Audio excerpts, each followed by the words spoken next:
C'est important. Le Saint-Esprit était représenté dans le tabernacle par la barre centrale. Pourquoi la barre centrale? C'était la présence du Saint-Esprit. La barre centrale qui soutenait tout le tabernacle. C'est le Saint-Esprit qui soutient la vie chrétienne. Si le Saint-Esprit nous quitte, il n'y a pas de vie chrétienne. C'est le Saint-Esprit qui fait qu'aujourd'hui nous vivons nous les chrétiens. Quand l'Église sera enlevée, le Saint-Esprit ne sera plus sur terre. Ça sera les ténèbres. Ça sera vraiment, en tout cas, la détresse, la souffrance, l'angoisse. C'est pour ça que ça sera la grande tribulation. C'est grâce au Saint-Esprit sur la terre, dans la vie des croyants chrétiens, qu'il y a la paix. Cette paix que nous vivons présentement. Si le Saint-Esprit quitte le corps, donc quitte la terre, ça ne serait pas bon. Ça ne serait pas bon du tout. Et c'est ce qui va arriver au jour de l'avènement de l'Église. Après l'avènement de l'Église, disons. Le Saint-Esprit ne sera plus sur terre. Voilà pourquoi la douleur et le désastre sera. Amen. Amen. Ce Saint-Esprit là, nous l'avons. Et nous le négligeons. Nous le négligeons. Nous ne prenons pas soin de pouvoir vraiment l'écouter, de pouvoir marcher selon lui, de pouvoir vivre selon lui. Bien aimé, aimons le Saint-Esprit. Quand il nous parle, vivons selon lui. Suivons tous ses expressions. Amen. Soyons soumis au Saint-Esprit. Avant de faire quoi que ce soit, demandons-lui son avis. Alléluia. Cela est très important. Les tapis et les couvertures du tabernacle. Les tapis et les couvertures du tabernacle.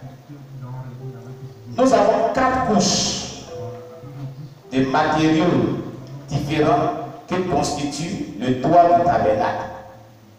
4 couches de matériaux différents qui constituent le toit du tabernacle. Première couche. En peau de dauphin. Le tabernacle, la première couche, était fait en peau de dauphin. Dans Exode 26, verset 14. On va lire Exode chapitre 26, verset 14.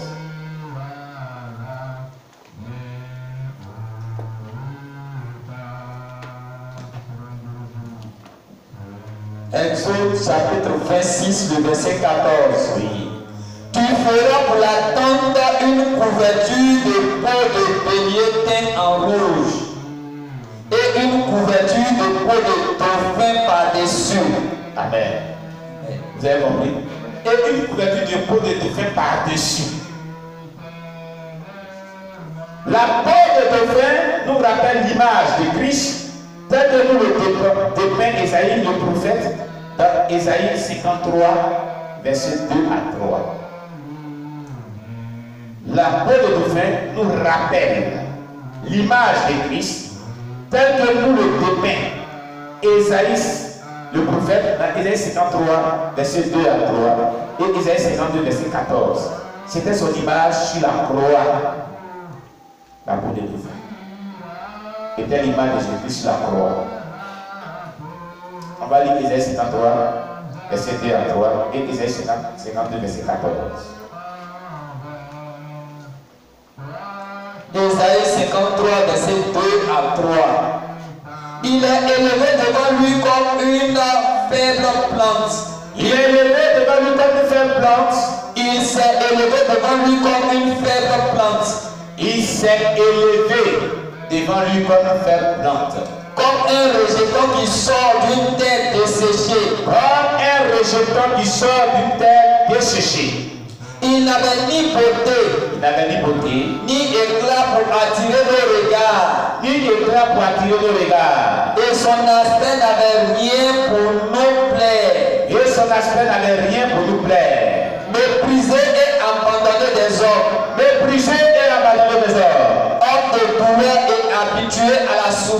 Homme de douleur et habitué à la souffrance. Semblable à celui dont on détourne le visage. Nous l'avons dédaigné. Nous n'avons fait de lui aucun cas. fait de lui aucun cas.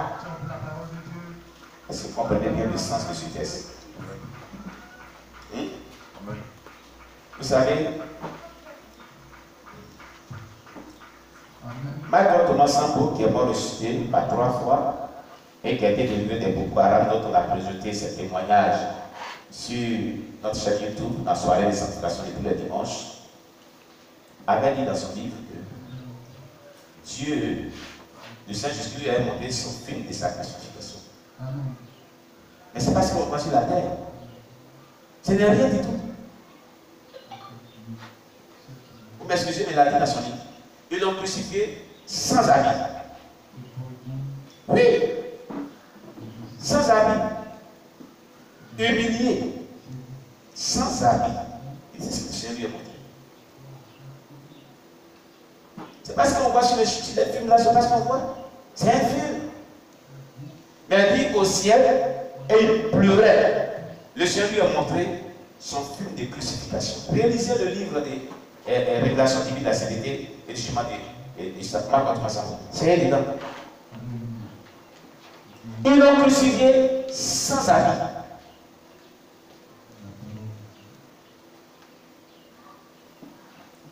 Une humiliation qu'on ne peut expliquer. Et c'est avec ça qu'on joue, nous les chrétiens. Vous comprenez? La Bible dit dans Ésaïe 53, verset 2 à 3, Ésaïe était en train d'annoncer ce qui devait arriver. C'est de même que la peau de dauphin annonçait l'image de la crucifixion de Christ, de ce qu'il était, et de ce qu'il devait être, et de ce qu'il allait subir. Alléluia. Il est dit. Il s'est élevé devant lui comme une faible plante. Pas une plante forte. C'est rendu faible. Amen. Il avait la force pour pouvoir triompher de tous ceux. Souvenez-vous que lorsque ils sont arrivés pour l'attraper dans le jardin de Gethsémani, Pierre a levé son couteau, il a coupé l'oreille du soldat du sacrificateur. Il s'appelait Marcus.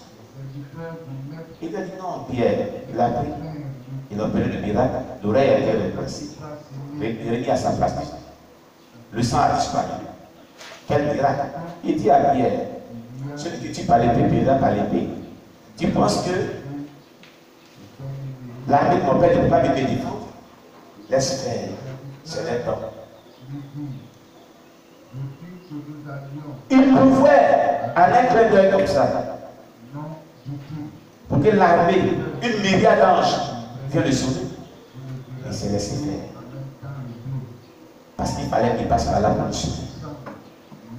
Amen. Amen. La Bible dit, il s'est levé devant lui comme une faible plante, comme un rejeton qui sort d'une terre desséchée. Il n'avait ni beauté, ni éclat pour attirer nos regards. Jésus était très beau. Et quand on l'a défiguré, quand on l'a frappé, il n'avait plus de beauté. C'est ce que Michael Thomas Sambo a vu. Quand il regarde comment on l'a torturé là, tu ne peux pas tenir dans le film que Jésus lui a montré. C'est parce qu'on voit. La Bible n'avait pas de beauté ni d'éclat. On ne pouvait pas le regarder pour l'observer. Compte tenu de ce qu'il a subi. Alléluia. Il est dit, il n'avait ni beauté ni éclat pour attirer nos regards, et son aspect n'avait rien pour nous plaire. Son aspect, comme le matériel, on le torturait, il était à la croix, et avant qu'il parte à la croix, son aspect, quand tu vois son aspect, ça ne plaisait pas, non. Ça ne peut pas plaire, non. Ça ne peut pas plaire, non. Parce que, c'est-à-dire, c'est pas plaisant. Tellement qu'il a été torturé à cause de tes péchés. à cause de nos péchés. À cause des péchés de qui que ce soit, qui n'avait rien à voir avec d'ailleurs, parce que ce n'est pas lui qui a péché. On l'a tellement torturé qu'il ne pouvait même pas plaire à l'homme. Son aspect ne pouvait même pas plaire à l'homme. Tu comprends ce que ça veut dire? Ça veut dire qu'il a trop supporté, il a trop subi. C'est pourquoi si tu ne mets pas de nécessité, la grande tribulation va te faire payer sa chair. C'est pourquoi si nous ne donnons pas de nécessité, la grande tribulation va nous faire payer sa chair si vous professionnellement. Et c'est pourquoi ceux qui refusent le Seigneur et refusent de vivre la sainteté, quand ils meurent et descendent en enfer, ils subissent cela aussi. Ils subissent que ça. Parce que nous ne prenons pas en considération le lieu de la rédemption, la croix. Nous pensons que c'est ce qu'on nous montre. Même la passion de Christ, ce n'est rien. Ce n'est rien. De ce qu'il a subi, ce n'est rien. Le fait de la passion de Christ, vous dit que c'est trop, ils l'ont trop frappé, ce n'est rien. De ce qu'il a subi. Rien.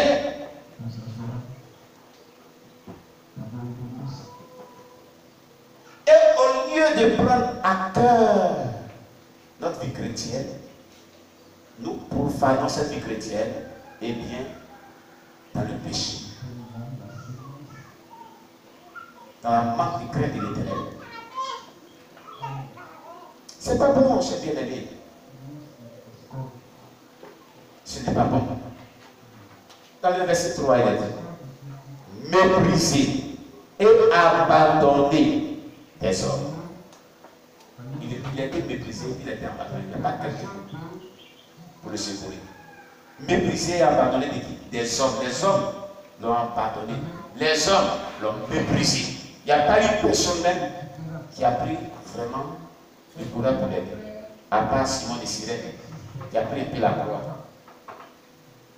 Et on l'a forcé de prendre d'ailleurs. Parce que les passages, il ne voulait pas prendre la croix.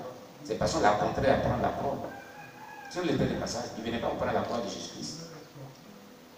On l'a contraint de prendre la croix. Et s'il ne prenait pas, il a dit qu'ils allaient le frapper. Donc il a pris la croix aussi. Pour un petit temps. Et puis il a retourné la croix. Amen. Abandonner des hommes, mépriser des hommes, hommes de douleur, et habitué à la souffrance. Jésus-Christ était un homme de douleur, un homme habitué à la souffrance. Tu dis que tu veux le servir, tu dis que tu as appelé, tu ne supportes pas la souffrance, tu ne supportes pas les douleurs. Un peu d'offense nette, tu es enflammé. Quand quelqu'un vient vraiment à te chagriner net, c'est fini, c'est la fin du monde. Quand tu veux suivre le Seigneur comme chrétien, après toi, à t'habituer aussi à la douleur de Jésus-Christ. Après toi, à t'habituer aussi à la souffrance de Jésus-Christ. Ça veut dire quoi? Je te dis que si on fait ceci, à l'un de si c'est à moi, je suis en la fait. Donc si les gens te font du mal au cœur, te chagrinent et tu es angoissé à cause de leurs actions, à cause de leurs propos, à cause de leurs mauvaises conduites, c'est comme si tu prenais la douleur de Jésus-Christ aussi. Je dis que c'est à lui on le fait. Amen. Amen. On vient sur le Seigneur, mais on n'est pas prêt à supporter des douleurs et des souffrances. Il a dit, vous n'avez pas encore lutté jusqu'au sang. Il n'a jamais dit ça. Vous n'avez pas gagné ça de sa bouche. Il dit, vous n'avez pas encore lutté jusqu'au sang. Il a lutté jusqu'au sang. Alléluia. Vous n'avez pas encore lutté jusqu'au sang. Gloire à Jésus. Et vous êtes déjà fatigué. C'était ce que homme de douleur, habitué à la souffrance. Amen.